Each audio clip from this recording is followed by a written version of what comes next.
You've been asked to make the pies this Thanksgiving, and you didn't have the heart to say you didn't know how. You bought the potatoes because you were told it was better to buy them in bulk, and now people are looking at you like, are you sure or are you crazy? This isn't a test, but you probably should learn something about what you're trying to cook. What we do know is that sweet potatoes got their start in South America, Peru. White potatoes were cultivated much later, but I digress.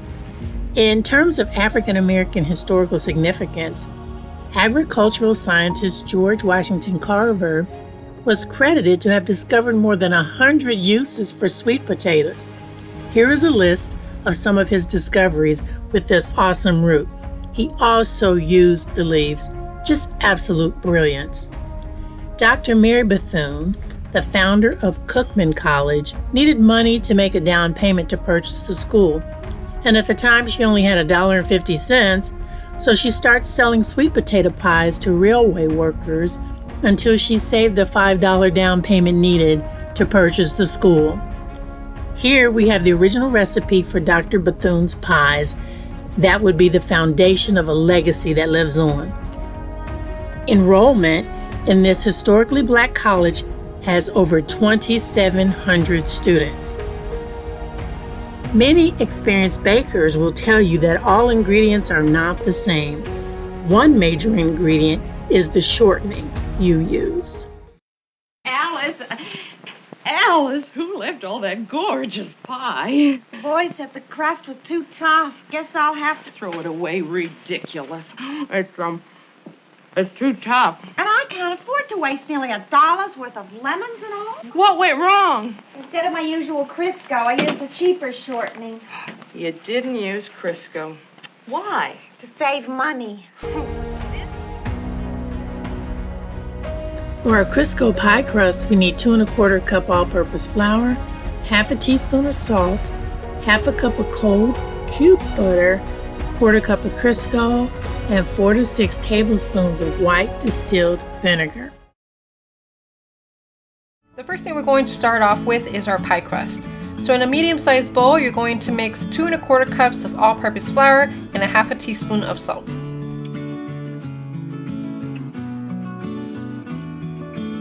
Next, we're going to add a half a cup of cold cube butter and a 1/4 cup of shortening.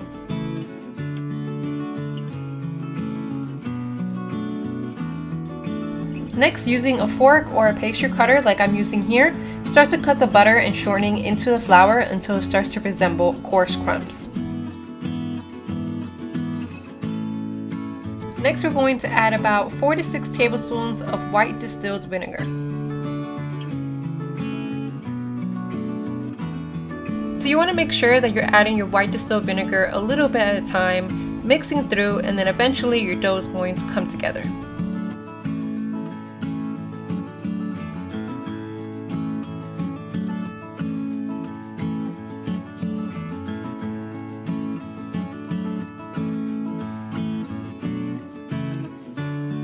So now that our dough is the perfect consistency, we're going to wrap this up in plastic wrap and we're going to set it in the fridge for 15 minutes.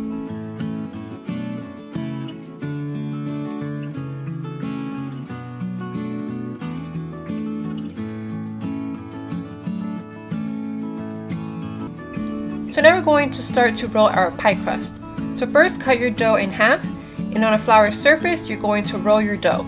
You want to make sure when rolling the dough that it's a little bit bigger than your pie pan.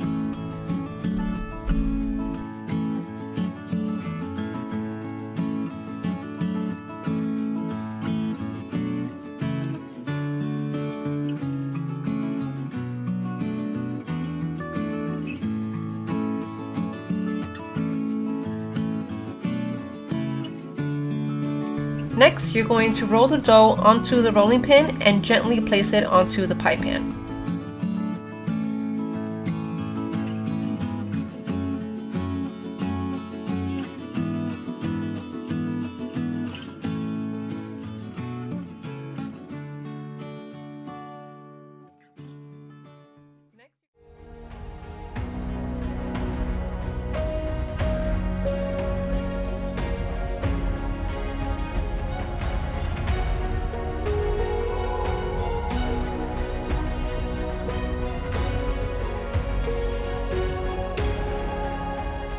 Hi, everybody. This is Dr. Michelle, and I want to welcome you to another episode of Tabernacle Talks. And we have a real treat because, you know, I'm a foodie and we're going into Thanksgiving time. And I heard about the most magnificent pies that are made by Mama Nola's. And so I've actually got Mama Nola on the show today. Welcome to Tabernacle Talks, Mama Nola. Thanks for having me. Well, I'm so excited. I guess, first of all, I always have questions. So my first question for you is, tell us how the name Mama Nola originated. Well, I was working in Columbus at a mental health center, and I was calling myself some other name. And so one of the therapists said, call yourself Mama Nola's Pies. I think that would go over better. So that's what I did and been using it ever since. Okay. So how long have you been making pies?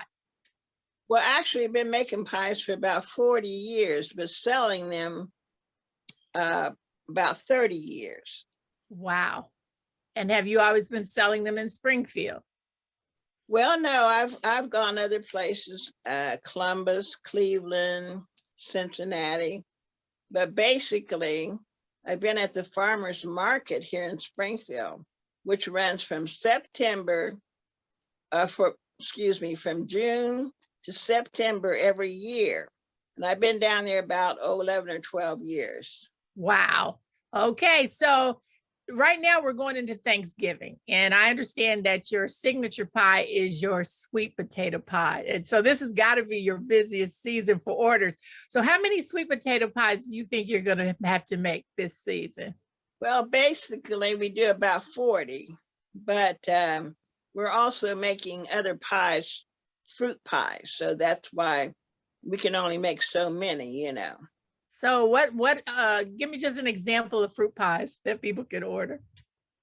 Well, we do peach cobbler. That's my biggest seller.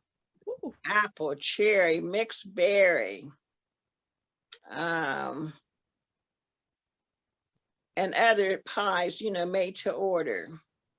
Wow. So your peach cobbler is pretty popular this time of year too. Correct. We have to make lots of peach cobblers. With lots of ice cream. I think I got a picture, so I'll make sure I share with everybody. But I saw that peach cobbler, I was hungry just looking at it.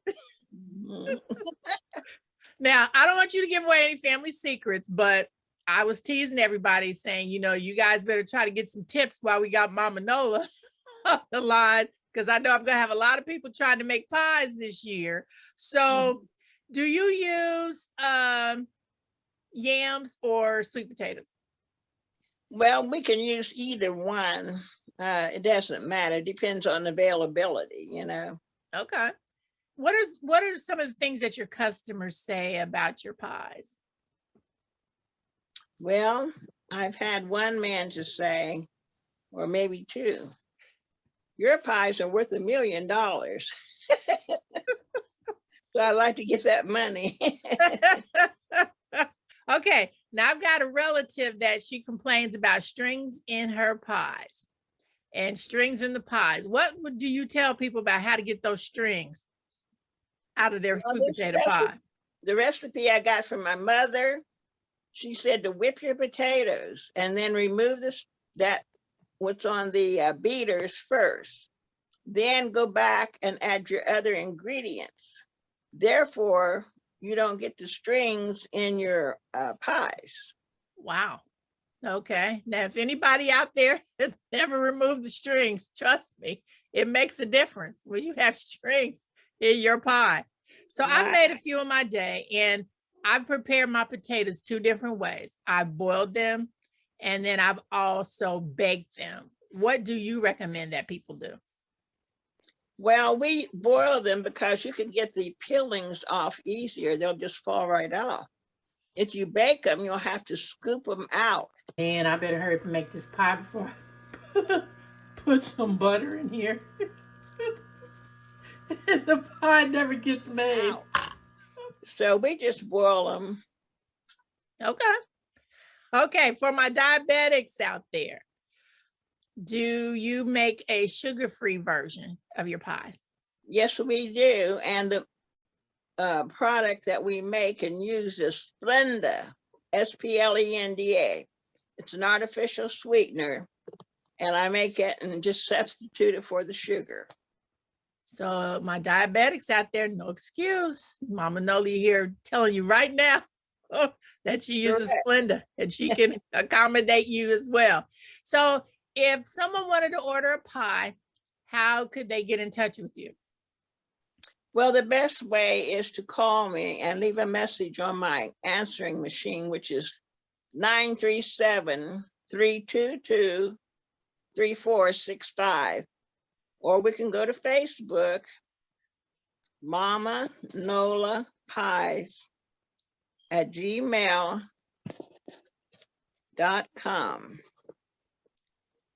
Wonderful. And I'll make sure that I put that on the screen so everyone sees that. Now, I always give you the last words. You said there were some stories about your pies. Do you mind sharing? Okay. Well, what I would like to share is at the farmer's market this summer, one of the young girls that came to purchase a pie said, "When I eat your pies, I begin to cry because it reminds me of my grandmother." And then also I had one lady, and she wanted a raisin pie. And she said when she was young, she was an orphan because her mother died and the father had the children and they had to go from house to house. So finally he remarried and the woman made raisin pies. That was one of her most fondest memories as a child. So I made the raisin pie for her. Then she wanted it for her brothers and sisters who also were part of the family. And she told me how to make it. And that was something I shared with her family. And they had never heard that story before. So I was happy that I could fulfill a good childhood memory for her. So your cooking is a calling because everybody, are you one of those people? I know my dad was able to cook and he didn't need to use measuring spoons or anything. Do you just find that that's just a gift that you have? I thought if I were to become rich and make $1 million or more, I still would want to make my pies. And the reason being, I have people who are sick and bereavement, and it seems to kind of help take the edge off. And I had one man come clear from Indiana to pick up a pie because it said it reminded him of his mother. And so I like to listen to their stories. You're not only making pies, but you're performing a service, and I make good friendships along the way. Wow. Mama Nola, you are just a blessing to so many people. And I remember when I was talking to your daughter, Melanie. Hi, Melanie. And she was telling me how great your pies were. And so I said, well, I'm going to get to the Springfield Farmers Market. And then everybody that I met, I said, well, have you heard about these pies? Everybody's heard about your pies. So I'm going to strongly encourage people. If you have not tasted one of these pies, you order one. I'm going to put the number up here. We're going to put her Facebook page up here so you can contact her for one of her pies. Mama Nola, I always give my guests the last word. What do you think is important for people to know about you, your pies, just whatever you want to share? Well, what has happened during the pies, it's opened up many friendships from all walks of life. And when I'm out in the public, only thing people can say is, "Do you have a pie?" And when I was in the hospital and I was coming home and I had one leg hanging out and I was in the wheelchair, so I had told the nurse that I do pies. So as she's taking me out, a customer comes in the door, "Mama Nola, do you have a pie?" So people always, when they see me, all they see is a pie. And so I've made many good friends along the way. And I've gotten a lot of good information. So this is what, and let me say what one lady told me at the farmer's market. I said, I was sick and I didn't know if I was going to make it this year. And she said, well, God didn't want you, so he sent you back so you could make pies. So I've been blessed to have gone through the farmer's market, sold pies all summer, and I have a granddaughter named Amira, and she has been my right hand. So God is just so good to me, and it's not all about the money, but it's giving people something that makes them feel better and that lifts their spirits. And I just have made so many friends along the way. So I've been blessed, and I guess this is what God has for me. That's right. Well, you've made another friend with Tabernacle Talks, and we are going to make sure that we let the absolute world know how amazing you are, how amazing your ministry is through your cooking. And I just want to thank you for taking time out of your busy, busy day, because I know it's going to get crazy for your schedule to come on the show. Can I show my pie? You sure can. Hand it here. Okay. We want to show you our pies real quick before Oh, no, okay. And then you'll see what you're dealing with. Okay. Now here's a picture of Mama Nola's pie. Ooh. Potato pie. Wow. Okay, could you back up just, oh my. Whoa. Does everybody see how perfect that looks? Look at that crust, everybody. Yeah, and you should smell it. I wish you could smell it. I think I can. And I know I'm hungry now. Well, have a happy Thanksgiving everywhere. Thank you very much, Mama Nola. Thank you. Have a blessed day. The meaning of life is to find your gift. The purpose of life is to give it away. Now that you've learned basic tips from Mama Nola, check out this basic pie recipe and demonstration. This is not Mama Nola's recipe.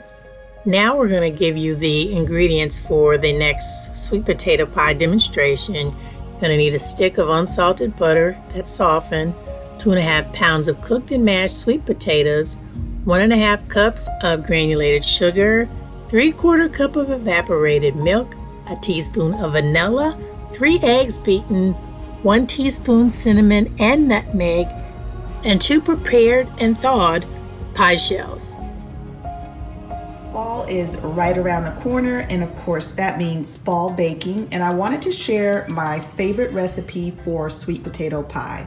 It is so easy to make, so let me show you what you're going to need. You're going to need some sweet potatoes, of course, and I know some people use canned sweet potatoes. I prefer to use fresh sweet potatoes. So what I have here is 2.7 pounds of sweet potatoes that I have baked in the oven at 400 degrees for about an hour.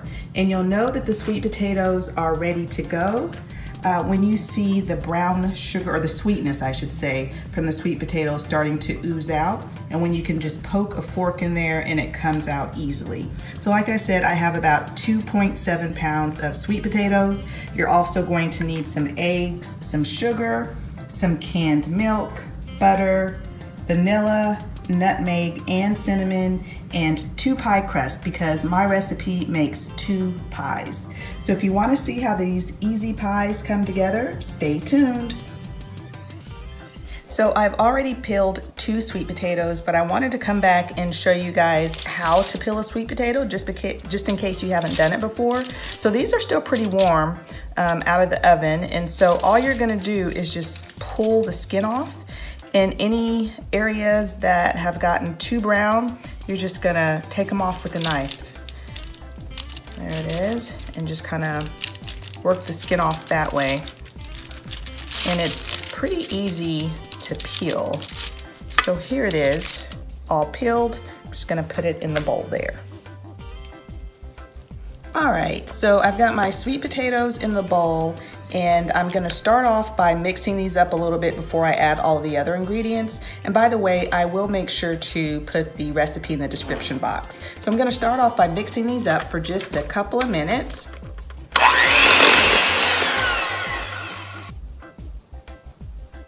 And I'm going to add my stick of butter, and it's softened butter. Going to add in my cinnamon and nutmeg, my vanilla, my sugar, and my evaporated milk.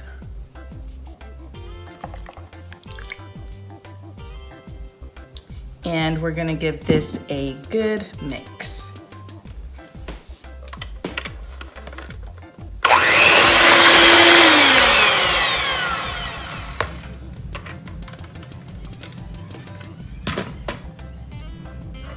All right, so everything is all mixed up. Now I haven't added the eggs yet, and that's intentionally because I want to taste the mixture to see if it tastes like I want it to taste. So let me taste just a little bit of it.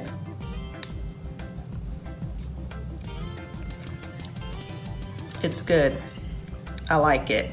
But this is the point where if it's not creamy enough for you, you can add more milk in. If you want more cinnamon, more nutmeg, anything like that, this is a point that you're gonna wanna do it before you add in your eggs. So I'm satisfied with this filling, and this is the texture, the consistency of it, I should say, right here. So I'm gonna go ahead and add in my eggs right now. And by the way, I've got my oven preheated to 350 degrees. So I've got my eggs, and my eggs are room temperature too. So my great grandmother used to love to bake, and she always told me, make sure that all of your baking ingredients are always at room temperature. Same thing with my pie crust. They are not in the frozen state. So I let them thaw out, and they are completely thawed out. So let me mix this up.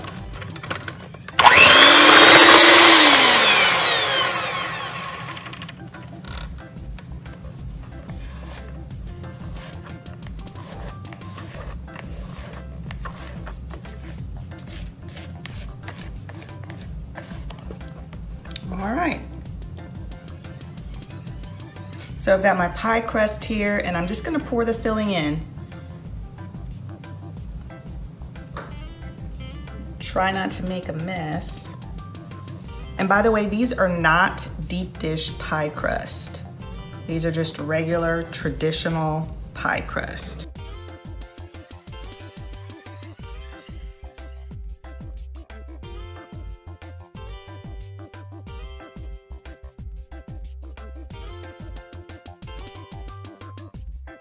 All right, so here are the pies, and I'm going to pop these in the oven. Like I said, my oven has preheated to 350 degrees. I'm gonna pop these in the oven and bake them for about an hour. So when they are ready and come out of the oven, I'll show you guys what they look like. All right, so here are the sweet potato pies. I ended up baking these for about an hour and 10 minutes, and they have been cooling on my countertop for a couple of hours. And here they are. It's, like I said, it's such a simple recipe and so easy to do. And I cut a slice out so that you guys could see what a slice looks like, and here it is. And I can't wait to dig in.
Hey, my president likes pie. How about yours?